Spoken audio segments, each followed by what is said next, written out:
नमस्कार, मैं रविकांत आप सभी का स्वागत करता हूँ आज के वीडियो लेक्चर में।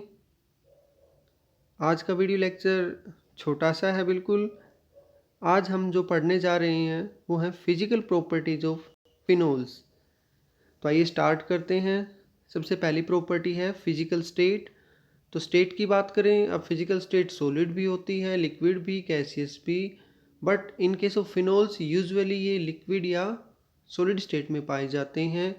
उसके पीछे वजह क्या है कि फिनोल्स के जो मॉलिक्यूल्स हैं उनके बीच में स्ट्रॉन्ग अट्रैक्शंस रहते हैं ड्यू टू हाइड्रोजन बॉन्डिंग। वो आगे हम लेक्चर में डिस्कस भी करेंगे हाइड्रोजन बॉन्डिंग के बारे में। तो इस वजह से फिनोल्स जो हैं वो लिक्विड या सॉलिड स्टेट में पाए जाते हैं। और प्योर स्टेट में जो फिनोल्स हैं वो कलरलेस होते हैं, कोई कलर नहीं होता उनका। बट एटमॉस्फेयर में अगर वो प्रेजेंट रहते हैं तो ऑक्सीडेशन होता रहता है और उसके कारण उनका हल्का कलर आ जाता है। They turn reddish brown in colour due to atmospheric oxidation. नीचे मैंने शो किए हुए हैं क्रिस्टल्स फिनोल के।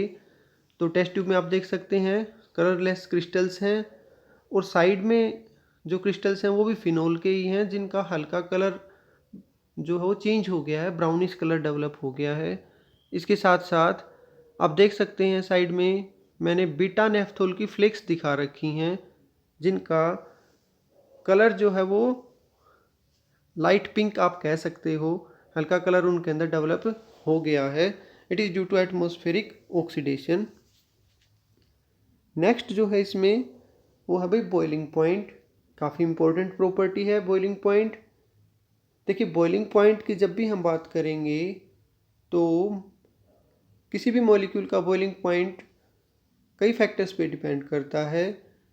एक फैक्टर है कि मॉलिक्यूल्स में अट्रैक्शंस कैसे हैं, मतलब वो डाइपोल प्रेजेंट है या नहीं है, क्या उसके अंदर हाइड्रोजन बॉन्डिंग की पॉसिबिलिटी है या नहीं है, या उसका मॉलिक्यूलर मास या सरफेस एरिया कितना है। तो इन सभी फैक्टर्स के ऊपर बॉइलिंग पॉइंट डिपेंड करता है। अब फिनोल्स जो हैं उनके बॉइलिंग पॉइंट्स वो ज़्यादा होते हैं, और इनको हम कंपेयर करने वाले हैं एरोमेटिक हाइड्रोकार्बन्स और हेलोएरिन से। और ये जो हम एरोमेटिक हाइड्रोकार्बन्स और हेलोएरिन्स ले रहे हैं इनके साथ मैंने वर्ड लिखा है यहाँ पे कोरस्पोंडिंग। कोरस्पोंडिंग का मतलब है कि लगभग एक जैसे मोलिकुलर मास वाले, उनको हम कंपेयर करेंगे क्योंकि मोलिकुलर मास भी एक इम्पोर्टेंट रोल प्ले करता है बॉइलिंग पॉइंट में। तो अगर हम कोरस्पोंडिंग एरोमेटिक हाइड्रोकार्बन्स और हेलोएरिन्स के साथ फिनोल्स के बॉइलिंग पॉइंट को कंपेयर करें तो फिनोल्स के बॉइलिंग पॉइंट ज़्यादा होते हैं। नीचे टेबल शो की हुई है मैंने, इसमें आप देख सकते हैं कि बेंजीन, क्लोरोबेंजीन, ब्रोमोबेंजीन और फिनोल चारों के मोलिकुलर मास देखिए। अब यहाँ पे ब्रोमोबेंजीन का मोलिकुलर मास सबसे ज़्यादा है और उसका बॉइलिंग पॉइंट है 439 केल्विन। और फिनोल का देखिए आप, मोलिकुलर मास है 94 बट बॉइलिंग पॉइंट 455 केल्विन। मतलब मोलिकुलर मास ब्रोमोबेंजीन से कम होते हुए भी इसका जो बॉइलिंग पॉइंट है वो सबसे ज़्यादा है। इट मीन्स फिनोल्स जो हैं उनके अंदर अट्रैक्शंस स्ट्रोंग हैं, और वो किस वजह से हैं, वो है हाइड्रोजन बॉन्डिंग। फिनोल्स जो हैं उनके मॉलिक्यूल्स में इंटरमोलिकुलर हाइड्रोजन बॉन्डिंग होती है। फिनोल के अंदर एक स्ट्रोंगली इलेक्ट्रोनेगेटिव ऑक्सीजन एटम है जो कि एक हाइड्रोजन से जुड़ा हुआ है, और इसकी वजह से फिनोल के मॉलिक्यूल्स के बीच में स्ट्रोंग अट्रैक्शन रहते हैं। स्ट्रोंग अट्रैक्शन के कारण वो एज एसोसिएटेड मॉलिक्यूल्स रहते हैं और बॉइलिंग पॉइंट जो होंगे उनके वो हाई होंगे। यहाँ पे मैंने अलग अलग तरीके से बॉन्डिंग शो की। हाइड्रोजन बॉन्डिंग पहले दो मॉलिक्यूल में मैंने शो की हुई है कि कैसे एक मॉलिक्यूल का हाइड्रोजन दूसरे मॉलिक्यूल के इलेक्ट्रोनेगेटिव पार्ट यानी कि ऑक्सीजन के साथ कैसे हाइड्रोजन बॉन्ड बना रहा है। फिर मैंने नीचे तीन फिनोल मॉलिक्यूल्स में हाइड्रोजन बॉन्डिंग शो की हुई है, एक तो लीनियर फॉर्म में शो की हुई है, और एक राइट साइड जो है मैंने अलग अलग टाइप का जो अरेंजमेंट है उसमें हाइड्रोजन बॉन्डिंग शो की है। अगर तीन से ज़्यादा फिनोल के मॉलिक्यूल्स हैं उसमें भी हाइड्रोजन बॉन्डिंग होगी, वो किस तरीके से होगी वो भी मैंने यहाँ पे शो की हुई है, आप देख सकते हैं। कि किस तरीके से फिनोल मॉलिक्यूल्स लगातार एक चेन बनाते चले जाते हैं हाइड्रोजन बॉन्डिंग से, और इससे उनके बॉइलिंग पॉइंट्स जो होंगे वो हाई होंगे। नेक्स्ट प्रॉपर्टी है भी सोल्यूबिलिटी। तो अगर हम सोल्यूबिलिटी की बात करें, क्योंकि फिनोल्स में डाइपोलर नेचर है, ऑक्सीजन पे स्लाइट नेगेटिव चार्ज होगा, हाइड्रोजन पे स्लाइट पॉजिटिव चार्ज होगा, तो डाइपोलर नेचर की वजह से ये पोलर मीडियम में सोल्यूबल होंगे। अब वाटर एक पोलर कंपाउंड होता है, इसलिए फिनोल्स जो हों वो सोल्यूबल रहेंगे वाटर में। बट साथ साथ क्योंकि फिनोल के अंदर बेंजीन है, और ये बेंजीन कैसा पार्ट है भाई, हाइड्रोकार्बन, और हाइड्रोकार्बन्स वाटर में सोल्यूबल नहीं होते, ये हाइड्रोफोबिक पार्ट है, तो इसलिए इनकी सोल्यूबिलिटी वाटर में क्या होगी, कम होगी अगर हम इनको कंपेयर करें अल्कोहल्स के साथ। अल्कोहल्स वाटर में ज़्यादा सोल्यूबल होते हैं, फिनोल्स जो हैं वो थोड़े कम सोल्यूबल होंगे। दूसरी तरफ इस हाइड्रोकार्बन पार्ट बेंजीन की वजह से ये ऑर्गेनिक सॉल्वेंट्स के अंदर भी सोल्यूबल रहेंगे, क्योंकि ऑर्गेनिक सॉल्वेंट में भी हाइड्रोकार्बन पार्ट होता है, तो दोनों का नेचर सेम हो जाएगा, इसलिए सोल्यूबिलिटी इनकी ऑर्गेनिक सॉल्वेंट्स में भी होगी। नेक्स्ट आइए हम डिस्कस करते हैं कि जो सब्सटीट्यूटेड फिनोल्स हैं, यानी फिनोल में अगर कोई सब्सटीट्यूएंट आ जाता है तो उनके अंदर हाइड्रोजन बॉन्डिंग कैसी होती है। तो दो तरीके से इस हाइड्रोजन बॉन्डिंग को हम देख पाएंगे, एक है इंटरमोलिकुलर और दूसरी है इंट्रामोलिकुलर हाइड्रोजन बॉन्डिंग। इंटरमोलिकुलर का मतलब है अलग अलग मॉलिक्यूल्स के बीच में हाइड्रोजन बॉन्डिंग। तो नीचे आप एग्जांपल देखिए, मैंने यहाँ पे पैरानाइट्रोफिनोल और मेटानाइट्रोफिनोल का एग्जांपल दिखा रखा है कि कैसे दो पैरानाइट्रोफिनोल के अलग अलग मॉलिक्यूल्स हाइड्रोजन बॉन्डिंग से आपस में अटैच हैं, और नीचे मेटानाइट्रोफिनोल में।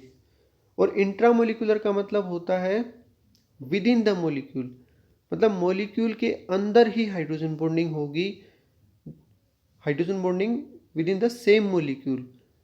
तो जैसे ऑर्थोनाइट्रोफिनोल में क्या है, एक जो OH ग्रुप है वो नाइट्रो ग्रुप के ज़्यादा नज़दीक है, तो इसलिए वहाँ पे हाइड्रोजन बॉन्डिंग की पॉसिबिलिटी हो जाती है, और ये हाइड्रोजन बॉन्डिंग से खुद के अंदर ही मतलब हाइड्रोजन बॉन्डिंग शो करेगा, दूसरे मॉलिक्यूल्स के साथ नहीं जुड़ेगा। तो ये दो टाइप की बॉन्डिंग हो सकती है सब्सटीट्यूटेड फिनोल्स में। अब इस इंट्रामोलिकुलर और इंटरमोलिकुलर हाइड्रोजन बॉन्डिंग की का अलग अलग इफेक्ट आएगा प्रॉपर्टीज़ पे। तो आइए हम देखते हैं इनकी कंसिक्वेंसेस क्या होंगी। तो पहली जो कंसिक्वेंस है वो है कि ऑर्थोनाइट्रोफिनोल का जो बॉइलिंग पॉइंट है वो मेटा और पैरानाइट्रोफिनोल्स के कंपैरिजन में कम होता है।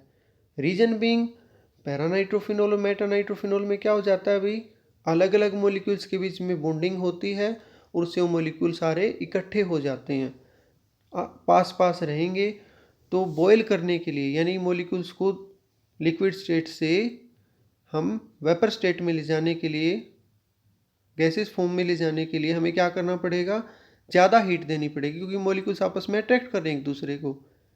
तो मेटा और पैरा के केस में बॉइलिंग पॉइंट ज़्यादा रहेगा। अब ऑर्थोनाइट्रोफिनोल में क्या है, इंट्रामोलिकुलर हाइड्रोजन बॉन्डिंग है।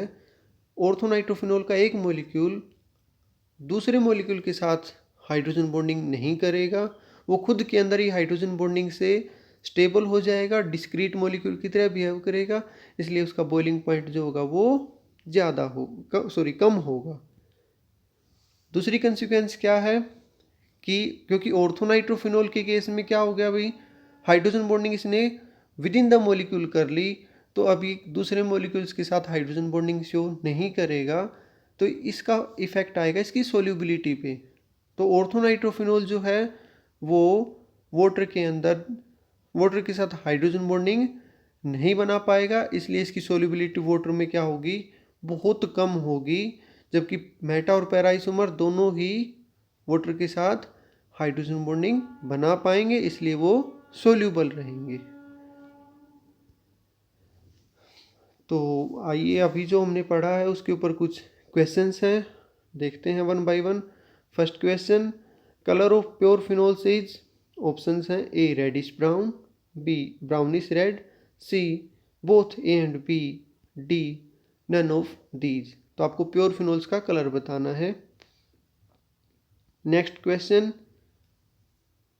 जो फिनोल्स हैं उनके boiling point corresponding aromatic hydrocarbon से ज़्यादा होते हैं, उसके पीछे वजह क्या है? आपके ऑप्शंस हैं A intramolecular hydrogen bonding, B intermolecular hydrogen bonding, C both A and B, D none of these. Next question, phenols are soluble in, आपके ऑप्शंस हैं A water, B ether, C alcohol, D all of the above. Phenols किस में soluble होते हैं आपको ये बताना है। Next question, amongst the following which has the lowest boiling point, निम्नलिखित में से सबसे कम बॉइलिंग पॉइंट किसका होगा? ऑप्शंस हैं orthonitrophenol, metanitrophenol, paranitrophenol, D all of these have equal boiling points. Next question, which of the following is least soluble in water? Options orthonitrophenol, metanitrophenol, paranitrophenol, D all of these have equal solubility in water. The last question is which of the following will be most soluble in water? Options are monohydric phenol, dihydric phenol, trihydric phenol, D all of the above will be equally soluble in water. Thank you.